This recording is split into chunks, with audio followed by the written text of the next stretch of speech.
So on this vehicle, which is a Ford Ranger, customer has his check light on, asked me to take a look at it. Let's put up some scan data and see what the issue is. Alright, so do an intelligent check.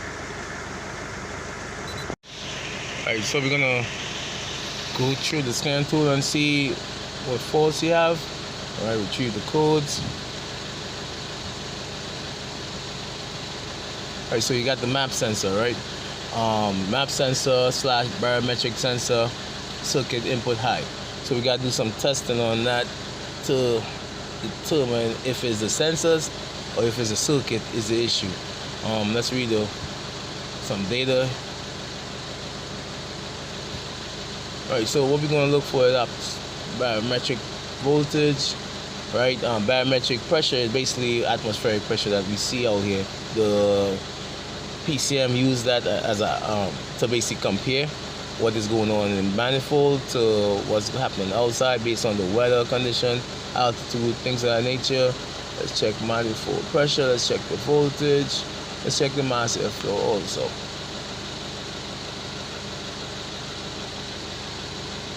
Right. So as you see here now, the barometric pressure is reading at 101 kPa, which isn't bad. Right, but I'm watching my voltage. His voltage is saying almost 4 volts, which is a 5-volt sensor.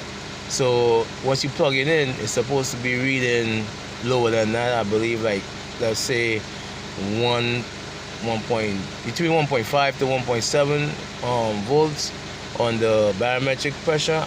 But look at the mass airflow. Mass airflow is high in the grams per second, so most likely this sensor needed clean. And I'm also watching the manifold pressure sensor, the map sensor. It's saying 5 volts.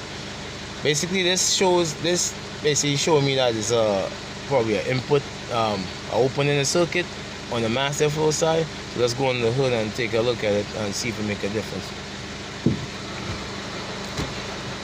Yeah, so based on the data I saw on the data pins, the mass airflow,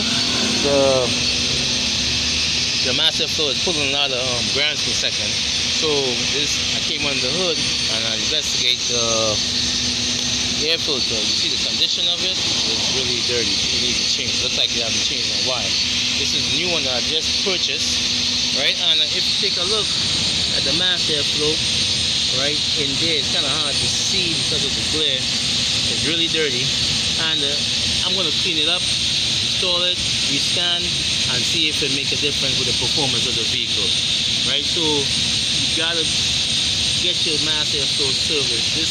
This is the input that goes to the PCM, and if it's dirty or clogged or anything like that, it can put to burn a lot of gas and have your car knocking, pinking, things of that nature, because it's not getting to read the proper airflow.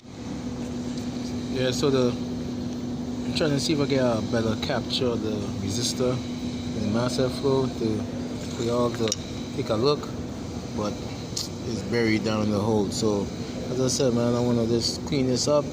Alright, so I was able to clean up the mass airflow with a little contact cleaner spray. I didn't have no mass airflow spray around, but you see the resistor that's clean down the hole.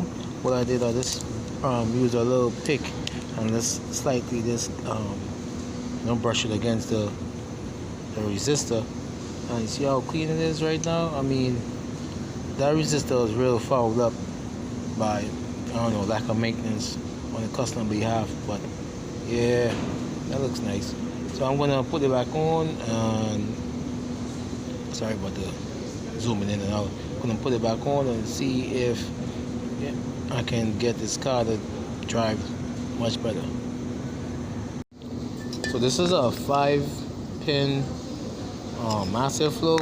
This consists of mass airflow and the IAT, which is intake air temperature sensor. Right, so most likely you got 12 volts coming into one pin. Let's check this out. So you got 12 volts coming into one pin. Next two will be probably signal, sensor ground, and on this side now you will have the IAT, which would be these two here, sensor signal, sensor ground, right? So and this one will be like the 5-volt ref or something like that. Yeah, this is some before and after shots of the air filter and the mass airflow. This resistor right there measures the temperature of the air, and the one that's down the hole measures the amount of air that passes through the sensor, right? Look how clean it is right now. You can actually see the resistor, right? So if that is clogged and dirty, then the ECU cannot use as a proper input. I'm pulling up the PIDs for the mass airflow. If you could recall, I was reading like 22 grams of key on, something like that, before I clean it. So I'm gonna put my key on, engine off, and see what I'm getting. Right. So right now I'm getting, like you said, 1.9. And mass airflow voltage is 0.7, which is real good. Before I was getting like 20 grams per second on, the vehicle was even running. So that's a drastic change. And what I did also, I replaced the air filter. So yeah, call that a fix, man. Thanks again for watching. Like, subscribe, hit that subscribe button. For watch out for more videos and more content on how to do things. It's simple but effective, I guess. And thanks for watching.